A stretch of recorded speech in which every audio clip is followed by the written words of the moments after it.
Hello, listeners. Thank you all for tuning in today. Welcome to What's Left, coming out of UW Parkside from WIPZ 101.5. So today we're going to be talking about police accountability. This is a topic that has have had national headlines and even some local headlines. So first, we're going to discuss about that. So what exactly is police accountability, Omar? What take it away. Okay, so what is it to you? In my opinion, police accountability is about holding police officers to the same standard or a higher standard than you would a citizen. So, these people need to be impartial. They need to be indifferent to their own opinions or biases. Police accountability is holding them to the standard that they are going to uphold an objective and fair law. Right. So hey, I'm Michael Piasecki. Here with me forgive me. I should have done some introductions. I'm Ethan Costello. Here with Omar Flores and our guest Michael Piasecki. We're also joined with our studio manager Brady Russell. Right. So it's a very touchy subject. Obviously, police accountability, because we understand that police have to do a very dangerous job. So that also means that while they are held to a really high standard of job performance, there is a higher pressure on them to maintain that performance. Mm-hmm. And so part of the things that we're going to go over today is like the systems that promote bad behavior on the part of police. And it's not just that police are not equipped, because that's not what we're saying at all. It's not that they're not equipped to handle situations and be accountable. It's that they're incentivized not to be accountable and are rewarded for not They're rewarded in ways that a civilian would not be rewarded for performing in a way that is, contradicts the law. And what are some examples of that, of them being rewarded? Right. So when we talk, I'm sorry, I'm just going to interject. Apologize. So when we talk about rewarding behavior, we're not talking about literally giving a monetary gift or hey, you get this toaster oven if you arrest this many people. We're not. It's not like that. Glaring. You have to sort of look at if you're a police officer or if you're working any job, what's going to be in your best interest? What's going to be in your department's best interest? So you sort of have to think of it in a way for example, if your fellow cop coworker does something wrong, and that gets out on the news. People look at your department, that department does that wrong thing. So it's not only just, the incentive is that you're defending the people that are just like you. You're defending a name, and you're defending sort of, I guess, what some would call sort of this blue code. Oh, and what's more is you're defending your friends and your family. There are families of police officers. And, it's in a lot of cases, oh yeah, that guy's my coworker. I don't want to see him, get in trouble. A lot of cases, it's, this is my job. I don't want police to be seen in this specific kind of way as a general thing. It's not even just, oh, I want to protect my police department. It's this is my way of life, that I need to make the face for it look good. So, even beyond the social aspects of this, we could sort of look at this in a lawful manner. For example, war on drugs starts, right? This is a sort of a thing that was pushed forth in the 70s that was saying we're tired of people using drugs, quote unquote. We're tired of people doing this. We need to really crack down and do this tough on policing kind of approach. So in order to get cops to do this more, there obviously needs to be some sort of incentive for their department. So as you start to get into the later years, into the 80s, what you see is cops being incentivized, or police departments being incentivized for reaching a certain amount of drug arrests. So, this is how your police forces get militarized equipment. This is how they get stuff from the state, and this is how the federal sort of controls the state and local level. Right. And so, it's not strictly a quota, 'cause Exactly. quotas are illegal, but by framing it as something else, by incentivizing that behavior, you've fundamentally created the same situation that illegalizing quotas was meant to prevent. Right. And that's something that when approaching this topic, you have to be very careful because, like, people are very serious about the police force. They feel like, they're there to help, and there's certain ways that you go about this. But we need to really look at implied things. We need to stop looking at, like, well, this is law, this is that, this is this. We need to look at what's implied. Because, like you said, it doesn't have to be... There could be a law against it, but there's ways around it. There's loopholes in anything. And the police force isn't above that when it comes down to it. Right. And so when we talk about police accountability, it's not just treating it as if there is a civilian and they have to deal with the exact same stresses that a civilian has to deal with, because that's not the case at all. What we're trying to talk about more is the kind of training and culture that policing has in America. And so part of that is what kind of people want to become police officers, what is their training like, what is prioritized in their training, and what kind of behaviors are they meant to keep when they're on the force. And so one of the big things we wanted to talk about is the fact that there's more of a firearm culture in the police than there is a de-escalation culture. And what I mean by that is that we met with a combat veteran recently and talked a bit about gun laws and concealed carry and whatnot. And one of the things he informed us of that we had no idea of this very striking fact. All police officers at all times have to keep their firearm on them. Now, I didn't Google what he said and double check it against the code of law like he told me to do. But he said that you have to, if you're a police officer, even if you're off duty, that gun needs to be with you. Now, what happens when you carry a gun with you all the time? Some people would be like, well, I want to be safe all the time. I don't know what's going to happen. But, in my opinion, that's paranoid way of living your life. If you want to have a gun on you at all times and you anticipate a gun level conflict at all times, you're gonna start to see situations as, when is my gun gonna be useful? Oh, yeah. Well, well, I guess that's another important thing. We're not here saying cops are rabid people that are out there to kill people. They're villains. They're evil. Absolutely not. And when it comes down to it, I wouldn't say that about anyone. That's not just with cops. I believe that when people act on certain things, it's because they feel in their hearts it's right. Even people that are serial killers, there had to have been a part of them that felt like it was good enough. There was enough excuses to do it where they felt it was okay to do. Nobody does something that they feel is against their values. So, when we're talking about this, we're talking about this to sort of humanize officers in a way that maybe is kind of just lost in the rhetoric that's kind of tossed back and forth, because it's a really heated conversation. So, what we're trying to look at is what leads a person to maybe acting a certain way that a typical civilian wouldn't understand, And, that I'm not saying this excuses police behavior, but understanding the source is really important here, and humanizing the source. Right. So I feel like in a lot of cases, that whole thing I was mentioning earlier about the firearm, that's a way in which police officers kind of are taught to dehumanize themselves. In a sense, they start to identify with that gun because that is their ultimate conflict de-escalator.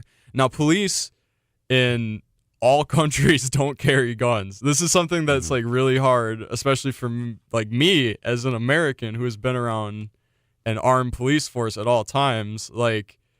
In England, they don't have guns on them, and anarchy isn't the order of the day in England. No matter what you may think about the British, they maintain a strict police force.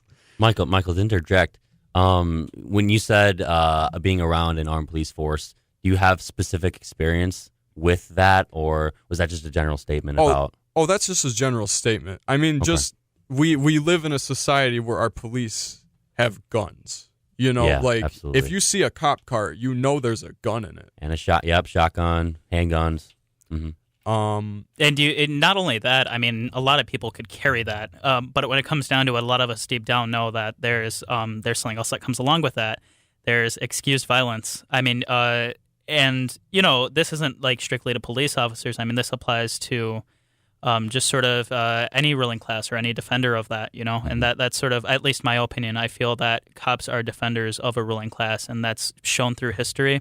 If you look at any kind of, whether it's feudalism, whether it's fascism, whether it's whatever, I mean, you see this dynamic where they own this monopoly on violence. Well. That's not to say that the cops own this monopoly on violence. No. Yes, very good point. They are trained to be guardians of property, in my opinion. But like their training is not like their training isn't them, is what I'm trying to say. Yeah, that's a very good point. I think that what was kind of lost in what I was saying is that I'm sort of speaking to this as the institution. I'm not speaking to individuals. As I said before, I don't believe individuals are out there to do the wrong things. Mm-hmm. I feel that it's sort of like this.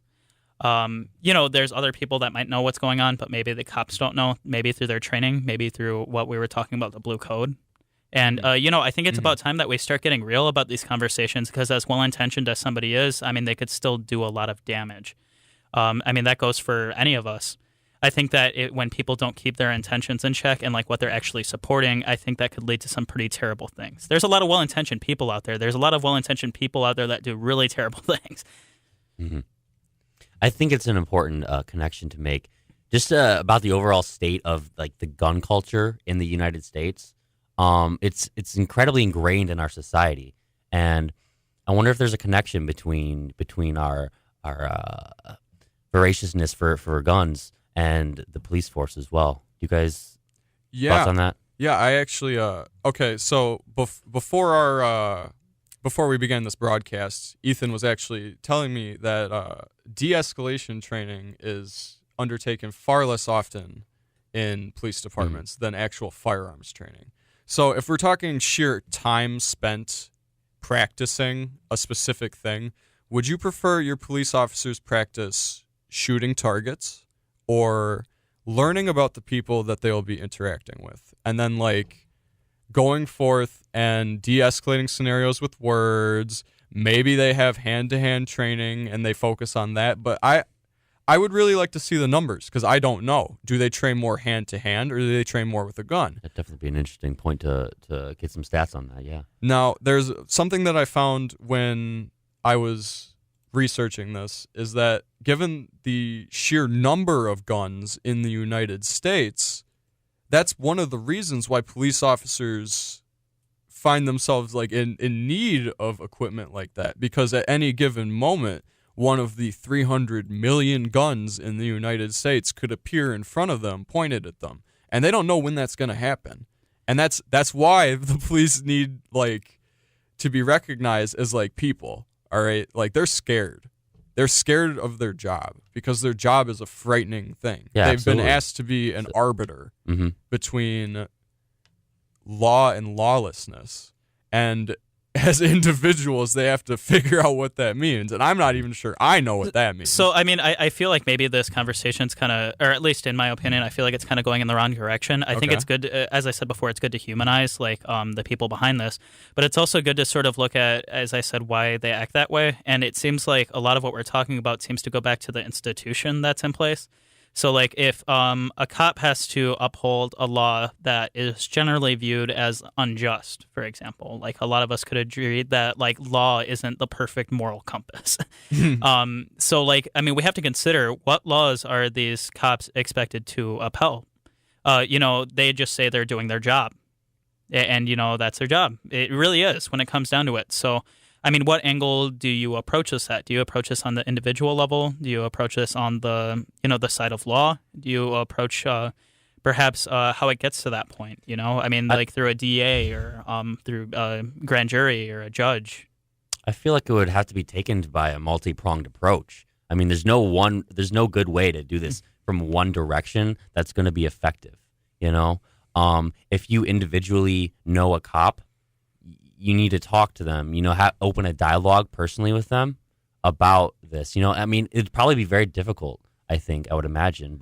And then you got to go on the institutional approach. Go going at the laws. I would I actually say. argue very Would heavily you? against that approach. Not against like working with people personally, but I think that in order to start that conversation, I think you need to change the institution first. Because again, these cops are getting these ideas. I mean, whether it's through years of like certain like American like propaganda or whatever else, or like from their training. If you sort of, I feel like you have a more wide reach that way. When instead of focusing on one individual, if you could focus on maybe some of the things like law or the training, I feel like you could reach out to a much bigger crowd that way. All right, I see what you're saying. I do agree with that. Yes. Right. So, I mean, in the next segment, we're going to go more into one of those specific institutions that needs a major retooling, like a whole overhaul. And that is, for me, it is the fact that most DAs feel unwilling or simply just do not want to prosecute police officers the same way that they would prosecute civilians. And what this means is that very frequently something a cop would do where there might be the possibility of a crime having occurred, if there's a possibility of a crime having occurred, a civilian goes to court. That then goes to trial, and a jury of their peers decides.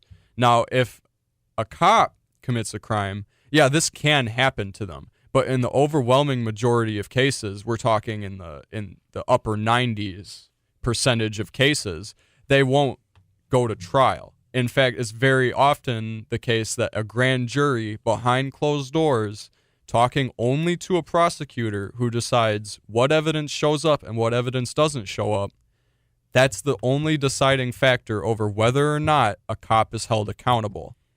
That I feel like a lot of that conversation was lost in, like, you remember 2014 with the Ferguson case, Michael Brown and Darren Wilson. Yeah. I mean, you saw everyone was so focused on, he was clearly a danger, and, they were focusing on like these and that's another conversation, but what I felt were clearly biased facts. The issue is that the certain facts that were like more incriminating to the officer weren't brought up or like given the amount of like weight that it deserved. And, there was a lot of speculation around that. I mean, that wasn't just jurors. I mean, that was other prosecutors. They're saying this was sort of managed in a way that's like really just non-traditional. Like if this weren't like an officer, this wouldn't be happening. Right. All righty, everybody. On that note, we're going to have to go to a short break. So we just finished up discussing police accountability and the overall trend of police not being held accountable for crimes committed by them. And in our next segment, we will be discussing some national issues in more detail. All right after this break.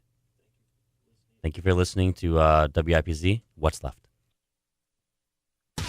WIPZ, Classic Alternative.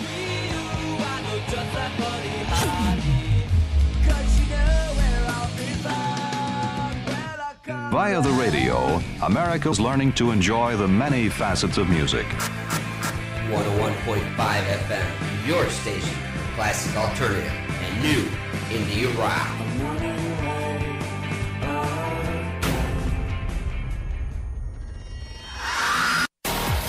This portion of WIPZ is brought to you in part by Coliseum Games in Kenosha, Wisconsin. Coliseum Games features a wide selection of board games, RPGs, retro video games, Magic the Gathering, Pokemon, and more. They have a large gaming area and free open gaming daily. They also hold weekly events, tournaments, and specials. Coliseum Games also offers cash or store credit for used video games and Magic cards.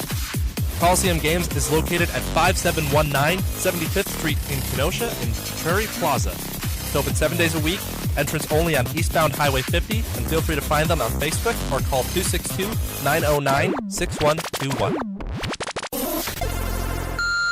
It may be hard to believe, but people just like you are already saving money. FeedThePig.org makes it easy. Their simple savings plan teaches you how to start saving without going overboard, so you don't need to sell all your belongings and live in a commune. These dungarees belong to all of us now, Tom. You don't need to get a second job as a stuntman. We need a new stuntman! You just need FeedThePig.org. Don't get left behind. Get tips and tools at FeedThePig.org. Brought to you by the American Institute of CPAs and the Ad Council.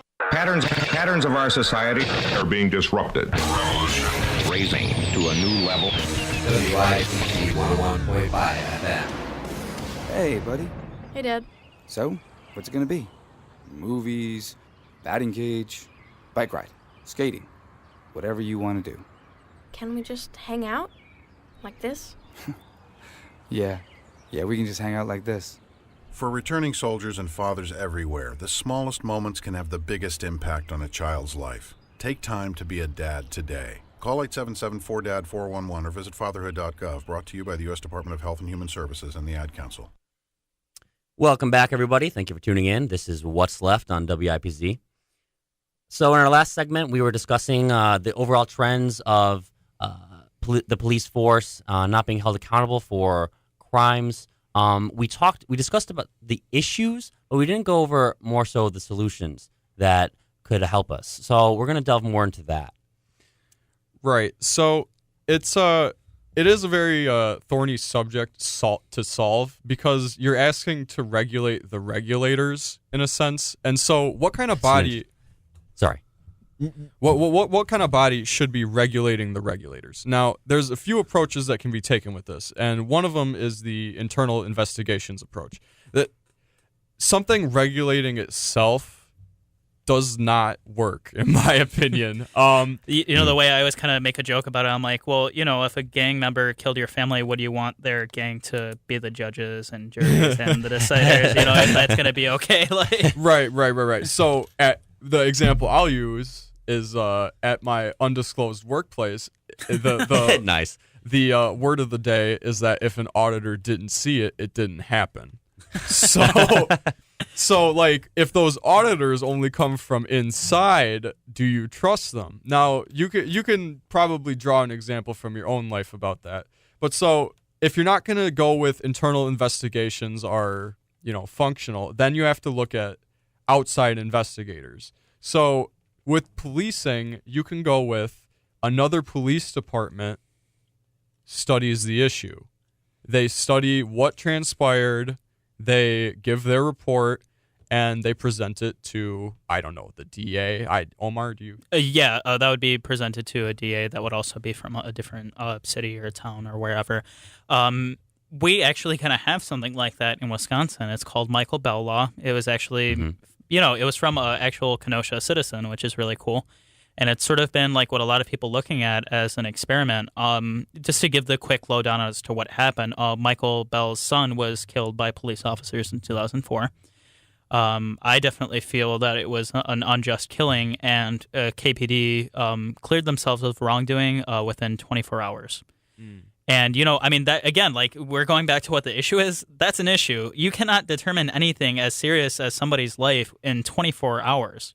That's absurd. So what Michael Bell did is that he put a lot of money behind advertising and sort of putting forth legislation about this issue, about police officers investigating themselves. And we do have a law here that does that, but the issue that we've seen is that, for example, Milwaukee will go to like Wauwatosa or vice versa for investigations. And clearly they're going to have some ties. They're next to each other. So, that's sort of like an experiment. And it's like, is there really any escaping this? Do we need like a third party? Is that something that we need to start investing in as a state or on a federal level? I would say that, yes, absolutely. But moreover, there needs to be legislation that makes it so the grand jury system needs to be bypassed. So, first of all, what this means is that when a police officer is accused of wrongdoing, oftentimes, and we mentioned this in the last segment, oftentimes what happens is that their stuff goes before a grand jury, and the evidence is presented by a prosecutor, and this happens behind closed doors. That means that civilians don't get to see what happened unless that information is released later. This is a sorry state of affairs for a democratic institution, because it means only a privileged few will know the facts of the case, and one person only gets to decide what those facts are going to be like when they get presented. That's a problem. It's not democratic. That's very centralized when you think about it. To give one person that responsibility, even if you're you could be the most impartial person on earth, you're still going to lean one way or another. That really needs to be under a system where there's more people looking at that. So this is something that needs to be brought to the attention of legislators who are possibly already aware of it. I'm not going to speak actually to the governance aspect of it, but that's basically the gist of not our position, is that the kind of secondary system that applies only to police officers in case of misconduct, that needs to be retooled. No, they need to be treated like everyone else. Otherwise, we're not gonna feel safe with that police force. And by we, I mean at least myself.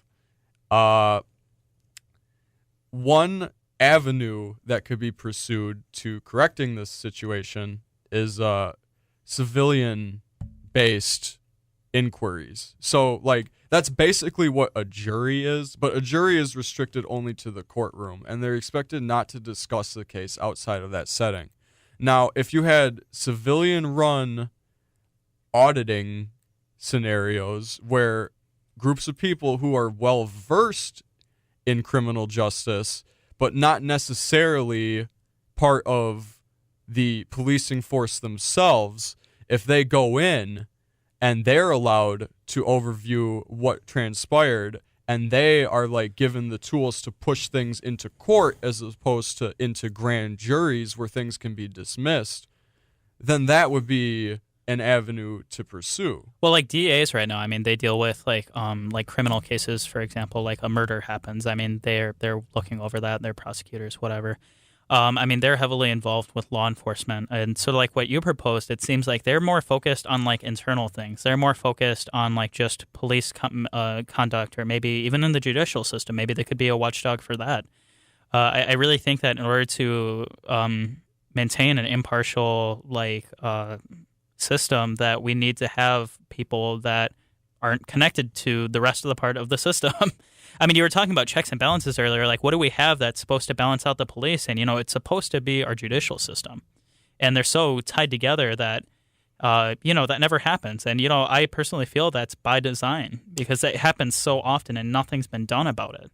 So we're discussing essentially making a committee of civilians to investigate the police force. Now, Omar, you were just saying that there should be some limitations. And like, does that imply that a member on, say, this hypothetical investigative committee should not have any members associated with anybody in the police force? Hypothetically, yes. Not that I agree with the solution, but I feel that there's other solutions that would be a little bit more widespread than this one.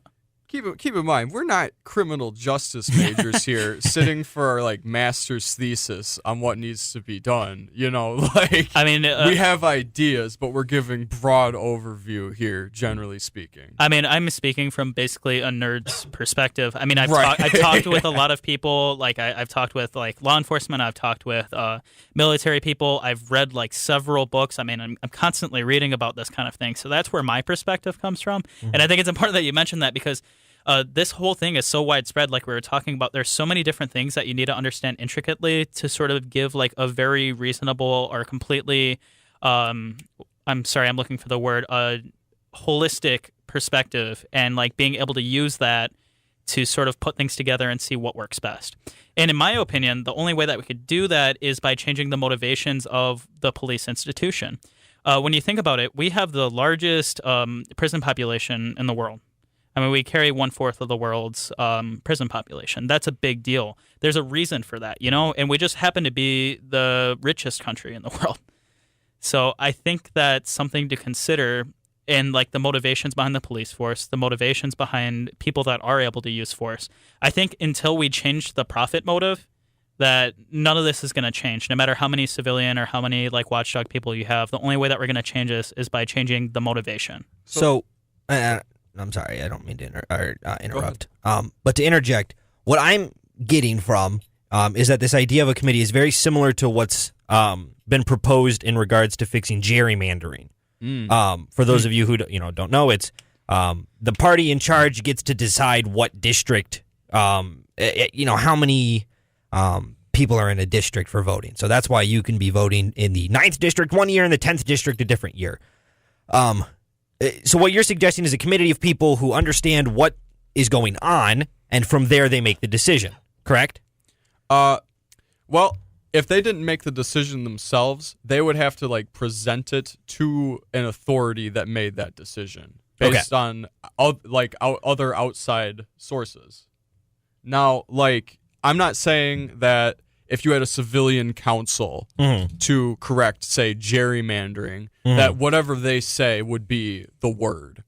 But it would need to have weight. It would, at the very least, need to be a vote in and of itself towards something. Well, yeah, you see this in our media too. I mean, at least the way I see it, this is a control of information. It's about who controls the information, and that applies to so many different things. And especially in this case, you need to make sure that all information is coming out and that it's emphasized upon. I mean, there's a very recent case in Kenosha regarding DA Zaff, and he's under a lot of heat lately because one of the main things that they mentioned is that he didn't really bring up really important information in a way that it should have. It was sort of like written off as like just kind of a side thing. It wasn't a big deal, and I mean that's a problem. I mean you're controlling information and how it's perceived. That's the way I view it. Right. So, and feel free to disagree with me on this point. The modern, really the American judicial system is built on a few of these facts.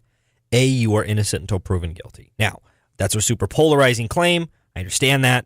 But in theory, it works, correct? Right. In theory, you are innocent until proven guilty. Right. Now, you can say that to the people who have been unlawfully executed by the police officers as to whether or not that's true. But in theory, when you go into a courtroom and accused of manslaughter or murder or robbery, you are innocent until proven guilty. Right. B, the burden of proof falls on the state. Even in police shootings, the burden of proof falls on the people who are bringing up the case. And you can see that on that level. You can see that in the Judge Judy level as well. And C, your ruling is based on a jury of your peers. Right. So even in the situation where there's the pre-trial before the trial to figure out if you actually go to trial. Right. And I believe the statistic is 93%, but don't hold me to that, of police-involved shootings are acquitted within that part. Right. And here's the thing. If a civilian had performed those shootings, they would not have been acquitted in the pre-trial before the trial. Exactly. The police aren't being put before their peers, is what we're saying. Like, we are their peers. So wouldn't a better system, in my opinion, be this? Obviously, get rid of the pre-trial. And then rather than have an all-for-nothing actual trial, it's based on a simple majority. How many cases can you name of that have been thrown out because 11 of the 12 jury members say he's guilty, but one refuses to change their mind? Well, I'm not a legal student, but it's quite a few. It's quite a few. So wouldn't it be better if the same way we pass laws with a 2/3 majority and the same way that we vote with a simple 51% majority, wouldn't it be a better system to do that within a jury trial rather than just trying to completely overhaul the system? I think that, you bring up a good point, like sort of practicality of these solutions. What I'm talking about is a little bit more like of a broader perspective and like sort of like, I mean, changing what people are motivated by, I mean, I think that's what I'm going to be coming back to a lot on this show is like what motivates people, like why does somebody do things? And often it's, not exactly self-interest, but interest of, maybe themselves or people that are like them or, just generally what you're familiar with. So, like, when I speak to that, I speak to a more broad perspective, but what you proposed, I would definitely agree with that, that would be the next practical step. Yeah. And I think that was sort of along, like, what Michael was talking about and sort of proposing. Right. So, as part of the preparation for doing this show, I went and I looked up, okay, what do the major news outlets say about police accountability relative to the Department of, relative to DAs. And generally speaking, the theme was it's impossible to prosecute a police officer. That was the dominant ideology that was being presented by these outlets. So like I'll The Hill and Guardian, this is what I was looking at primarily. So you could sense the bias already in what I was looking at. But that they're just general, broad, left-leaning kind of perspective. The show is what's left, so maybe like you should expect some of that. But like Clockwork, 2014, how the justice system is failing on restricting police. 2015, the impossibility of prosecuting a police officer. 2016, every year there would be an article for that year talking about how the system does not actually succeed in self-regulation.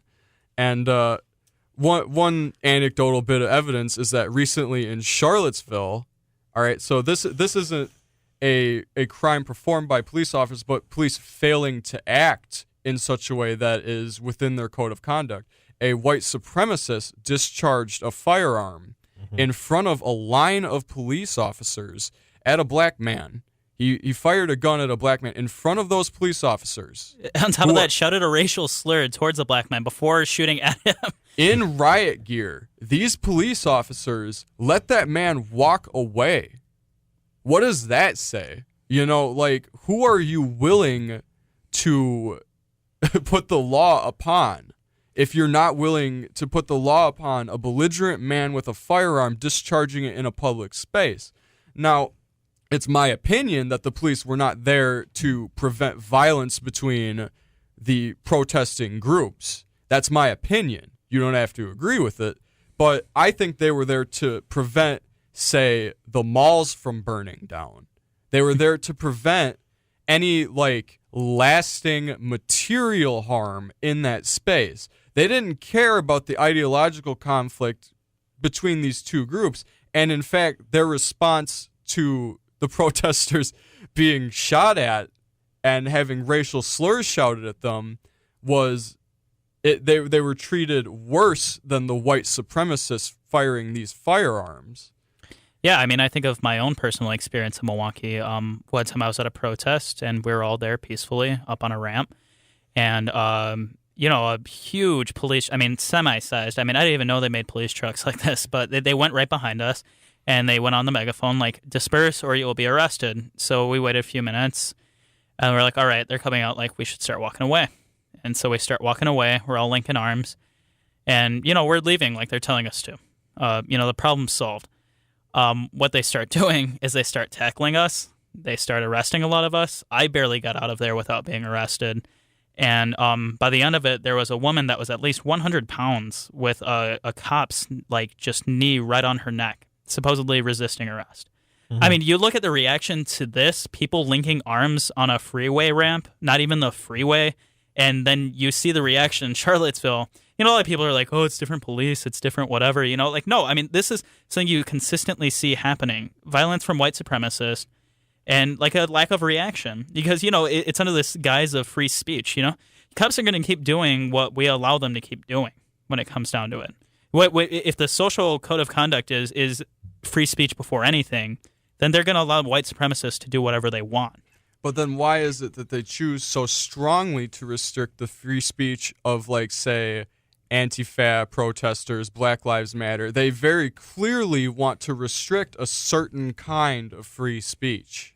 Well, the thing is, again, like, how I was talking about sort of like interest of people that are like you, they don't resonate with people like Black Lives Matter or like Antifa that are both like very, not exactly anti-cop, but at the very least anti-police brutality.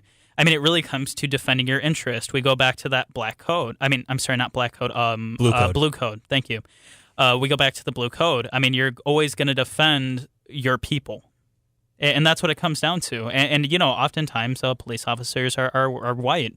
Especially not that long ago. The majority police force was white. Mm-hmm. And, creating a diverse police force hasn't even helped that much because, a lot of minorities are willing to buy into the same exact ideology. So the one question that I'd like to bring up in some of the statements you were making, Michael, is you were talking about how the police kind of stood there and watched as this gentleman fired his firearm, and that's wrong, and that's against the law.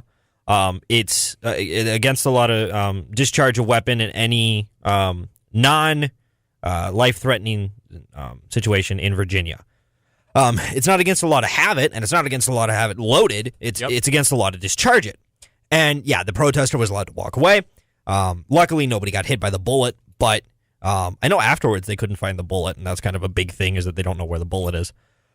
So they can't actually prove that what he fired was a live round rather than just a blank. So, but that's an argument for another day.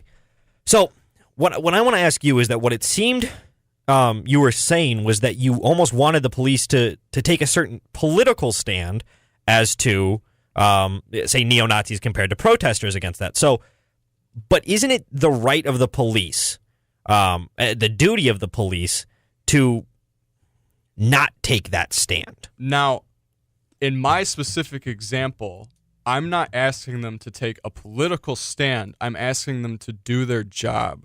The man fired a gun. Yeah, at someone. I think he might have been like that. sort of referencing more to like what I was talking about, like about allowing white supremacists to have these spaces. For example, I mean, you have like, let's say, ISIS coming out there. Mm-hmm. I mean, they're not necessarily doing anything yet. They're just out there talking about it. They're saying, "Hey, we want you guys to join us. We're out here. We're emboldened enough." Okay, wait. I have to stop you. I don't think it's appropriate for you to say ISIS isn't out there doing things. Well, I'm saying to the visibility that these white supremacists did with torches, like just clearly having their faces out there. You mean in America? Yes, I'm talking in America. We're talking about here. I'm saying if you had a terrorist organization coming out there saying, we're planning to do this, and once we get the numbers, we're going to go out there and slaughter people, do you allow them to do that? No. And suddenly there's all these, this gray area, these very, very thick lines that they're not quite like that. They're not saying they want genocide. They just want to only have white people here. So how far do you allow that to happen before it becomes a danger? I see the slippery slope argument, but this is also very clearly a terrorist organization that they're allowing free speech. And that's not covered under free speech under our Constitution. This kind of thing advocating for violence, this kind of thing advocating for terrorism. Yeah. This is not something that the police should be protecting. So to answer your question, it's not about it's not about political ideology. It's about taking down a terrorist organization. So you wish the police were a little more, a little less reactionary and a little more involved. Yeah, and again, if we're going to talk anticipatory, that's the word. If we're going to talk about political ideology and police acting a certain way, I mean, they have in the past, or the FBI has in the past. I mean, when you think, and to this day. When you think of like certain programs that were put out in the 50s and 60s to take out the Black Panthers or to take out, even slightly left-leaning organizations, I mean, that was a political stance that they decided to take. And these people clearly were not terrorists. I mean, they clearly said, we act in self-defense. Yeah. And you have the KKK out there saying, we're going to attack people. True, but now you're comparing a federal agency to state-run, county-run, city-run agencies, and those are, oranges to apples. But we also talked before about the connection between the federal agencies and the city. The feds have a very big control over what cities and towns are doing. Mm-hmm. There's, again, like we talked about before with like the drug thing, I mean, there's certain behavior that's incentivized. And, they can't carry out a lot of these actions without information that's gathered by the local police force. And you start seeing the local police force looking a lot more like the feds. You look at SWAT teams, you look at, a lot of the militarized gear. I mean, that line is starting to become blurred. So, I get your point. Yeah, there's a difference, but, there's a difference in image. There isn't really a difference in practice. I would like to interject here. To go back to Brady's original question, am I asking the police to take a specific political stand? No, I'm asking that I'm saying that they already have by literally breaking the law, by not arresting this man who broke the law. That's basically what I'm like. They made a political statement when they didn't tackle that guy for firing a gun at someone. That is the political statement they made already. I'm asking that they revise it. Yeah, but that's a very good point. But hasn't he since been arrested? Yes. I have not seen that. He has, as well as the gentleman who beat the African American gentleman with the stop sign. So why wasn't he arrested? He has since been arrested. What we're talking about is the reaction at the time. Again, we're not even talking about reactionary. We're talking about a late reaction here. Yeah. I mean, how much more damage did that white supremacist have to do for them to actually make action? How many people did he have to shoot at for them to actually do something? And, they use this excuse so much when they shoot down a black man in the street. Well, we couldn't let him go. We had to shoot him when he was running away because otherwise he'd have been a danger to others. I mean, why didn't that apply to this white supremacist? Well, here's the question I want to pose to you. And I know that Ethan is getting ready for a break, and so we can think about this over the break. But when he had fired that gun, the police officers rushed forward and tackled him, what do you imagine the reaction would have been from the white supremacist crowd, the ones who hadn't seen that he had fired the gun?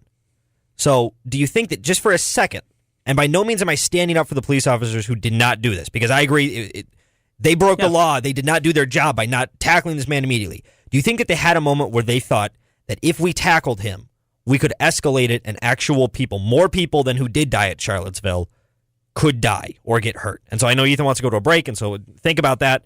We don't need to answer it because I know we still got a lot of the show to talk about. But that's the question I'd like to pose to you while you think about it. Mm-hmm. And so basically at the underlying level of all of this conversation here, it's leading up to something else. It's the misconduct of the police that's not being addressed as we believe it should be. So we're going to go to a short break here, after which we're going to come back and we're going to discuss the local case of Attorney Zapf and the DA and the misconduct involved in the Kenosha Police Department. All right. See you soon. WIPC 101.5, classic alternative and new indie rock. I think this is the beginning of a beautiful friendship. I want to finish school and then go to college to be able to graduate and have the future my parents couldn't have. Because I know that going to college is the best thing I can do for my future. The words of a parent help to build the future of a child. The Hispanic Scholarship Fund has the information to help your kids go to college. Visit yourwordstoday.org or call 1-877-HSF-8711. Sponsored by the Hispanic Scholarship Fund and the Ad Council. What are all the things you witness online in a day? Cats playing piano, selfies on your feed, your friend's picture being turned into a nasty meme that's been shared 50 times, 51, 52. When someone's being bullied online, it's hard to know what to do. Now you can speak up with the witness emoji. It looks like an eye in a speech bubble, and it's in the symbol section near the clocks in your phone. You'll let the world know it isn't cool, and you'll let your friend know you care. Learn more at eyewitnessbullying.org. Brought to you by the Ad Council. A guy could do great things with a gadget like that. WIPZ, classic alternative and the best new indie rock. 101.5 FM. What if I could tell you that a full-blown wildfire was going to occur tomorrow right where you live? Tell you exactly which neighborhoods it would engulf and how fast it would do it. The first thing you would do is talk with your loved ones and make a plan today. It's true, I can't tell you a wildfire will strike tomorrow, but shouldn't you make a plan anyway? Go to ready.gov/communicate and make your emergency plan today. Don't wait, communicate. Brought to you by FEMA and the Ad Council. If it had said television is more popular than Jesus, I might have got away with it. WIPZ has Beatles Brunch Saturday mornings at 11 a.m. right here on 101.5 WIPZ. They used the word Beatles. Welcome back, everybody. This is What's Left on WIPZ. So in our last segment, we got into a pretty deep discussion about the national issues, some disarming of firearms at the Virginia protest. Discharging. Police. Discharging. What did I say? Disarming. My bad. It'd be a different conversation if it was disarming. Different conversation, but yes. Absolutely. And so we're going to get back into that, and then we're going to discuss the local Zapf case. Brady, going back to your question, can you please repeat it? Yeah, so the question was in regards to the police not tackling the man who discharged his weapon towards an African-American gentleman at the Chancellor's, or Charlottesville, not Chancellor, Charlottesville. Right, sorry, Civil War on the mind.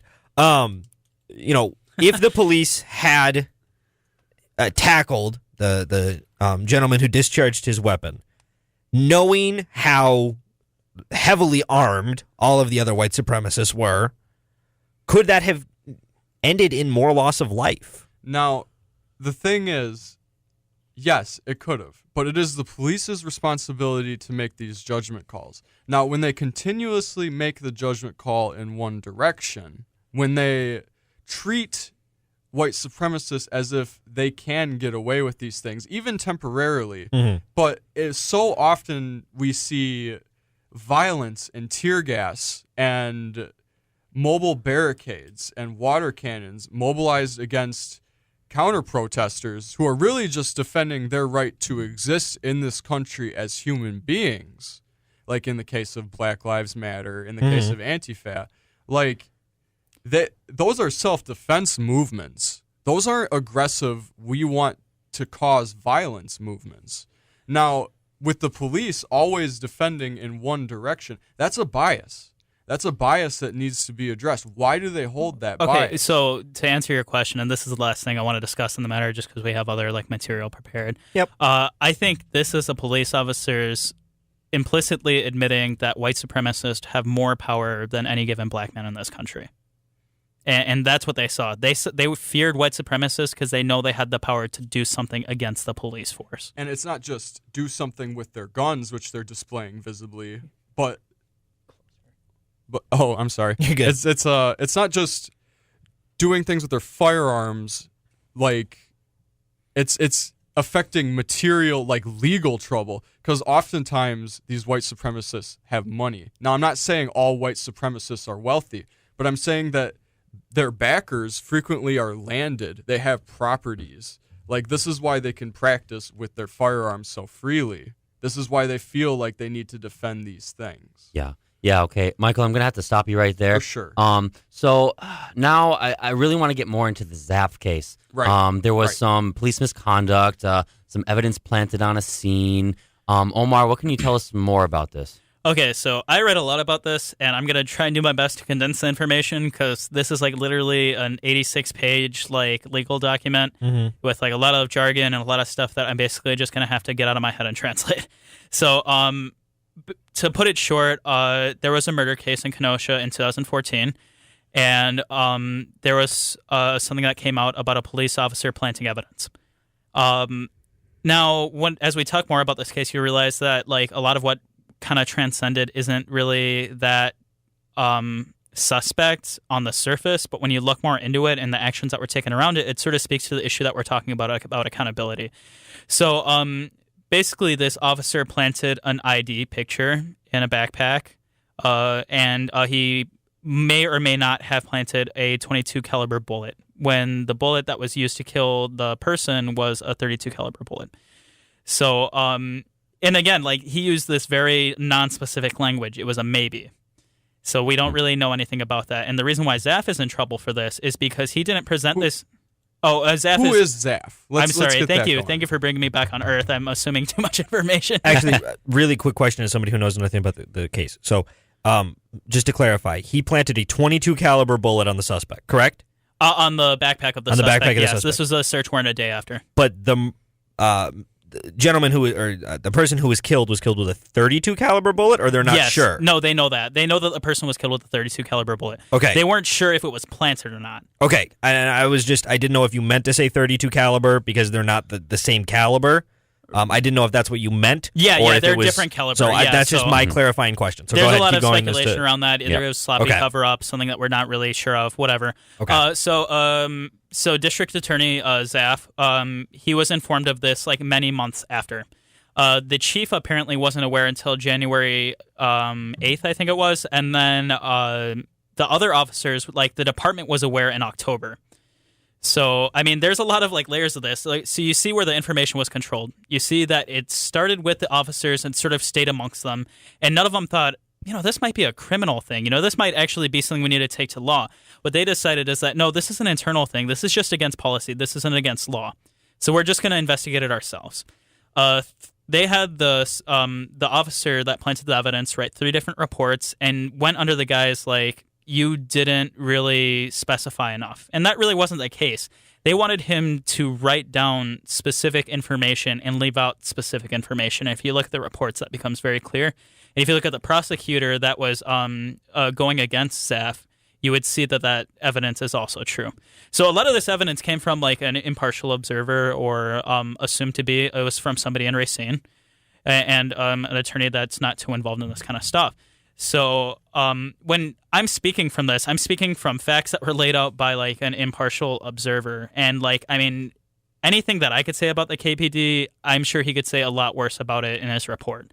I mean, there's some quotes that I'm going to pull up in a second here that were just, I mean, scathing to say the least. And he just talks about like the very intentional misconduct. He doesn't look at, they were just a little late with the report, or, they had him write it a few times and it was no big deal. He sees the intention behind it because he saw how irregular that is for a police department to do. Okay.